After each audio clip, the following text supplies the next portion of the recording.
lot of people are actually doing the work. They're releasing old stories, old programs, or at least they think they are. But when they look at their life, nothing is really changing. They feel calmer, but there's no real results. And there's a specific reason why. To understand why releasing and letting go actually fails, we need to look at what people are actually doing instead of actually releasing. So why doesn't letting go work? Well, here's the real problem. People are letting go from their head. They're letting go from wanting. They're letting go from efforting. They're letting go from pushing. They're letting go from numbing out. They're letting go from AGFLAP, the lower part of the emotional scale: apathy, grief, fear, lust, anger, pride.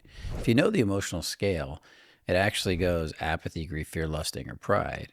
And the top of the scale is courage, acceptance, love, peace. If you expand it out, it actually gets a little bigger. It's courage, neutrality, willingness, acceptance, reason, and then it goes on up from there: love, peace, and so forth.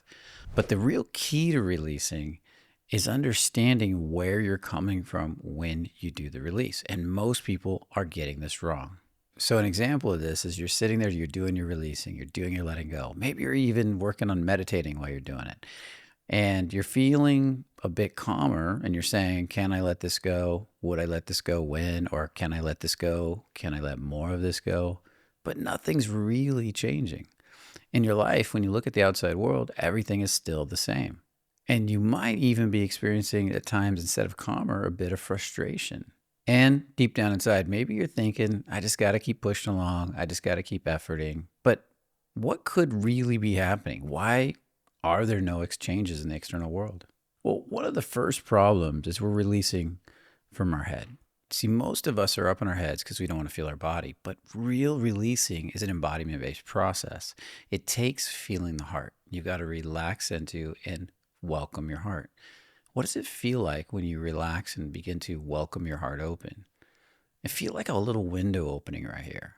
And then begin to also notice your legs. Feel your heart, and then feel your legs. See, this brings you down into your body and allows you to begin to feel vulnerability. And vulnerability is the beginning of feeling self-love. Now, at first, vulnerability can feel like grief, but if you can get comfortable with your vulnerability, you can face it with courage, you can face it with personal power, this can begin to change you. You see, the root definition of the word courage is not, or the earliest definition of the word courage, I should say, is not what we think it is. In its earliest form, and this is from Brené Brown, and she's an expert on the power of vulnerability. And vulnerability is a life-changing skill. Vulnerability, strong vulnerability, not neediness, but strong vulnerability is a superpower, in my opinion, of attractiveness, of your ability to change, your ability to delete programs, and especially in releasing and letting go. See, courage is a heart word. The root of the word courage is core, the Latin word for heart. In one of its earliest forms, the word courage meant to speak one's mind by telling all one's heart. Over time, this definition has changed, and today we typically associate courage with heroic or brave deeds. But in my opinion, this definition fails to recognize the inner strength and level of commitment required for us to actually speak honestly and openly about who we are and about our experiences, good or bad. Speaking from our hearts is what I think of as ordinary courage. Think about that. That's powerful when you think about it. This is something that I have been teaching in my previous program and now I'm going to be teaching in this program a lot. That authenticity, really having the courage, the vulnerability, the authenticity to speak one's heart is really the key to change. And unfortunately, most people are trying to release today by letting go of an emotion so they don't have to feel it, so they don't have to feel courage, so they don't have to feel the vulnerability. And that's what's holding them back. Yes, they feel a little better sometimes. I'm going to explain why in a minute, but this is what's keeping them stuck. So hopefully you're enjoying this content. Before I continue on, if you are, I want to invite you to tap that like button, hit the subscribe button, hit the bell notification, and share the video. Let's continue on.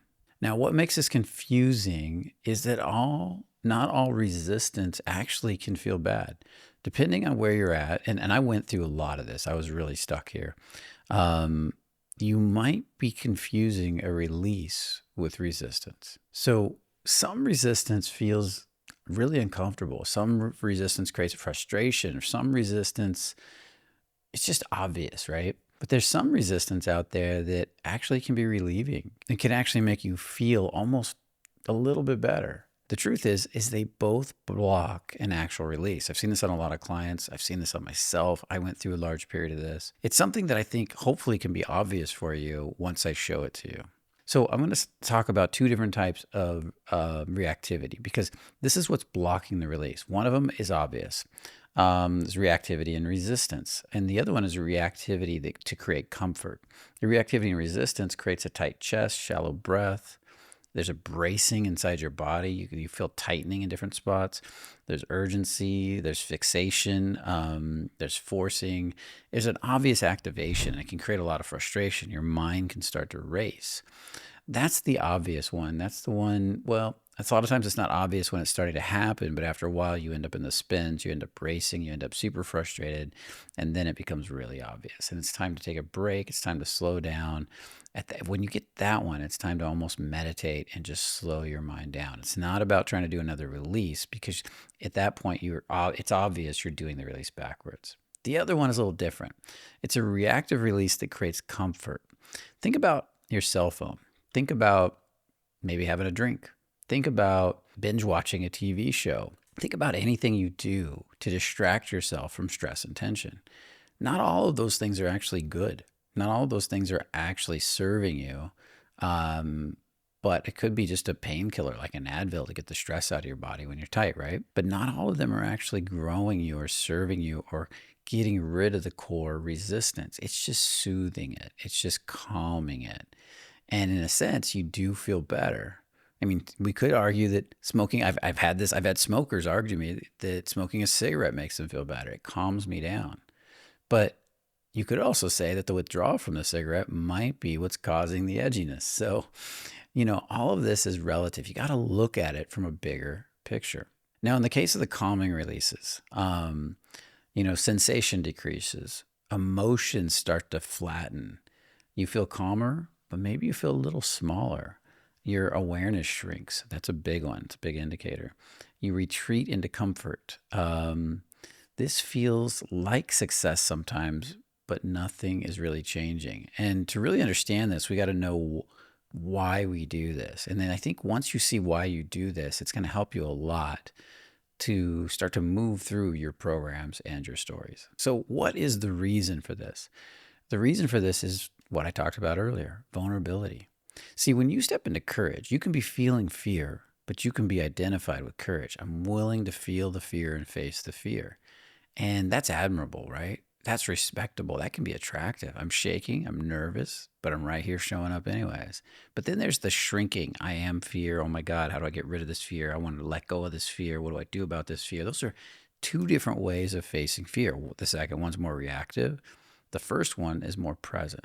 But if you're scared to be totally vulnerable, if you're afraid of really opening your heart and feeling your emotions, you might tend towards a type of release that calms the energy rather than actually does a release. And I think to really understand this, you got to understand what a release really is. I don't think this is talked about enough. When you go to face an emotion, if you're numbing out, decreasing energy, you're flattening, like I said earlier, you're most likely actually shrinking your energy. You're not fully feeling what you need to feel. You're not letting go. You see, a release should increase energy. It should increase feeling in the body. It should increase awareness. But sometimes that's the scariest thing to do. To let myself feel my emotions fully, oh my God, they might overwhelm me. I might feel too much. But if I go back to my numbness, I feel safe again. I'm retreating into my cave. So start to ask yourself the next time you do a release, especially after I explain this next part, which one of these are you doing? Have you been stuck, holding back, trying to release stuck emotions? But when you go to release them, you just feel a little flat, a little tired, a little, okay, I feel better now. Or are you actually willing to face what's coming up? Now, here's the key ingredient. A release of an emotion or a feeling or a program deep inside your body is the act of releasing the resistance to feeling it. Hear that again. It's the act of releasing the resistance to feeling it.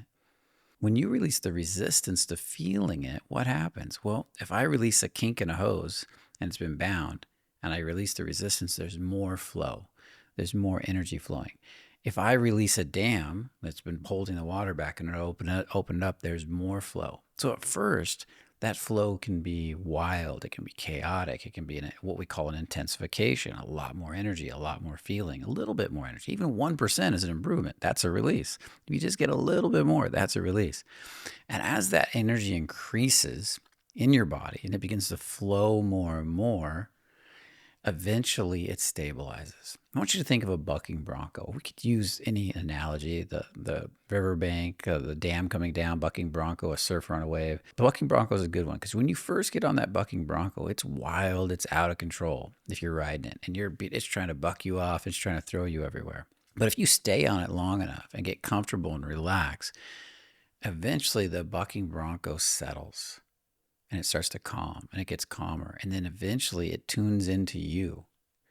And eventually you get all the power that comes from riding that bucking bronco. Now you can ride it running across the plains. You can bond. It can become your best friend. You can have adventures together. But at the beginning, you got to get comfortable feeling and riding and being with that power. When you demonstrated you can handle that much more power, that increase of energy, that flow of energy, then, only then, do you get all the privileges that go with it. Before that, you have to earn that. You have to earn that by surrendering and letting the intensification happening and ride it through its full arc. Same thing with riding a wave. If you're a surfer and you're riding bigger and bigger waves, they're scary at first. But if you keep riding and keep relaxing into it, eventually you're dropping into barrels and you're flowing with those waves, having a blast, riding them all the way up to the beach. And we could use this analogy over and over again, but you see it all through life. Whenever you're going into new territory, there's an expansion of energy, an expansion of awareness, and there's a bit of a freak out. But eventually, as you get comfortable staying open-hearted, grounding, feeling the legs, the embodiment, and being present with what's in front of you, eventually you get more comfortable with it. And not only can you face it, you begin to love it. You begin to get every bit of the reward that comes from being with what you just experienced, just like the bucking bronco. So when people begin to get this idea, they get excited, they get their first real release if they've been stuck for a while, and they begin to let go of the resistance of feeling, and feeling starts to flood into the body. And then the next problem comes up, and this is really common. Suddenly it stops again, and now they're frustrated again. I know I went through this. For a while I was stuck in my releasing. I was efforting, I was pushing, I was forcing. But when I started to figure this out and I started to get more vulnerable, I started to work really hard on saying, if I had to be present with this forever and it was never going to go away, could I be with it? Could I surrender to it? That statement alone started to really help me. And I began to let myself feel my emotions at a deeper level. I started to grow. And as soon as that happened, I would go right back to my old pattern. I would go right back to, oh my God, I got a few releases. Now let's go faster. Let's get another one. Let's get another one. And then again, I'm back in wanting, but I couldn't see it. I would swear I was encouraged. So the moment now my releases begin to stop working again, I learn to recalibrate. I back up. I slow down. I slow down to go fast. So the solution to this is very simple. After you get this, and after you get good at this, you're probably going to start the pattern again in a more sophisticated way. You're going to get better at blocking your releases because you're going to start wanting and forcing again, calling it courage. But if that happens, all you have to do is back up again and slow down. The key here is pausing. Welcome the release, feel it fully, be vulnerable, and then pause and celebrate the growth, even if it's 1%. 1% growth is still growth. 1% growth compounded over time, over a month, 2 months, 3 months, a year, can be huge. So just keep celebrating those 1% wins. Don't rush it. Get another little win, micro win, and just sit in it and smile and laugh and enjoy it for a moment. Wait a little while before you go for the next release. Then when you've got it, you've solidified it, okay, can it get any better than this? Can I take it a little farther? Can I be a little more vulnerable and let go of more resistance to feeling? Because every bit of resistance you let go of, every time you let go of a little bit of resistance to feeling, what's in front of you, what you're dealing with. You're actually becoming more present. You're actually dropping deeper into the now. And that's what releasing and letting go is all about. It's about dropping deeper into the now. It's about dropping deeper into the now with everything you're feeling so that it naturally unwinds and undoes itself. As you get more advanced at releasing and letting go, you're going to realize you're not doing anything but stopping. And that's what my mentor used to say to me all the time, just stop.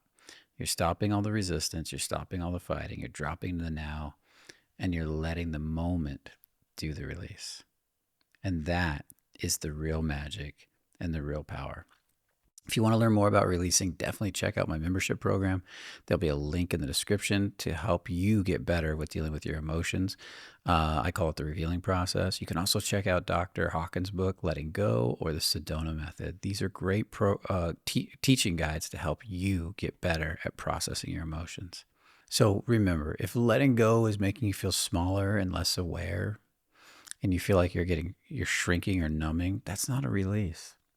A release is, again, letting go of the resistance to feeling what you're feeling, even if it's numbness. But even in that case, you will start to feel more and more and more. And one more thing, if you're not feeling a release, and this is important, if you're not feeling a release, but your life is changing, it's growing, it's evolving, that's it. You're doing it. That's still working. That's still a release. If you're getting results in the outside world, now you're still releasing. I remember Harold Waskin once saying at an event I was at, was it an event or a video? I can't remember, but he said, I couldn't feel any releases in the beginning, but I kept doing them. And people asked why. He said, why did you keep doing them? He said, because my world was changing. My life was changing. Everything was getting better. And then he said, then there was one release I did on my mother, and I began to feel my whole body. And that's a different situation. That's not you getting smaller or numbing. That's you acknowledging the expansion, whether it's in the physical world or the internal world. And if you keep going, eventually everything is going to change and everything is going to catch up. By the way, if you want to keep going with this, my team has the perfect video queued up for you right up here. Start right there.